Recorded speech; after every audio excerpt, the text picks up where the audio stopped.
শিশুদের কানের ব্যথা, ছোট বাচ্চা, একদম ছোট বাচ্চা, ১ বছর বয়সের বাচ্চা, ২ বছর, ৩ বছর। এই কানের ব্যথাটা কিন্তু যত ছোট বাচ্চা হবে, তত বেশি হবে কিন্তু। তবে এটা বুঝতে হবে কি কানের ব্যথার অন্যতম প্রধান কারণ হলো আপার রেসপিরেটরি ইনফেকশন, সর্দি-কাশি।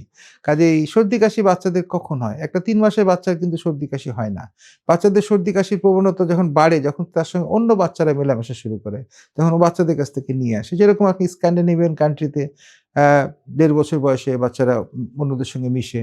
লন্ডনে এরা ৩ বছর বয়সে বাচ্চারাকে বাহির করা হয় বা ক্রেশে নেওয়া হয় ৩ বছর। এই সময় যে সময়টা বাচ্চাদেরকে বাহির করা হয় অথবা বাচ্চাদের পাবলিকের সঙ্গে মিশে বা অন্যদের সঙ্গে মিশে, সেই সময়টাতে কিন্তু এই ইনফেকশনের প্রবণতা হয়।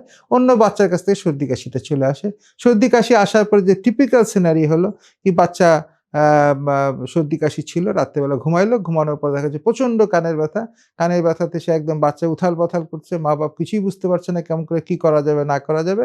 কিছুক্ষণ পরে দেখা গেল কি বাচ্চা কান দিয়ে কিছু পানি বের হয়ে আসলো। বাচ্চা ঠান্ডা হয়ে ঘুমায়ে গেল। এটা কিন্তু কানে ইনফেকশন হয়েছে এবং সিরিয়াস ইনফেকশন হয়েছে। কাজে এটার জন্য চিকিৎসা হলো কিন্তু ওই যে ঠান্ডা লাগলে প্যারাসিটামল খাওয়াবার আর নাকের অ্যান্টাজল ড্রপ বা নাকের ডিকনজেস্ট্যান্ট ড্রপ দেওয়া যেতে পারে। আর আপনাকে যদি দেখা যায় কান দিয়ে পুজ পানি বাইরেই হয়ে আসছে, তাহলে অবশ্যই আপনাকে বিশেষজ্ঞের কাছে যেয়ে দেখাইতে হবে কি কানের পর্দা কতটুকু ড্যামেজ হয়েছে এবং পরবর্তী করণীয়। এই কথা বলে আমার বক্তব্য শেষ করছি।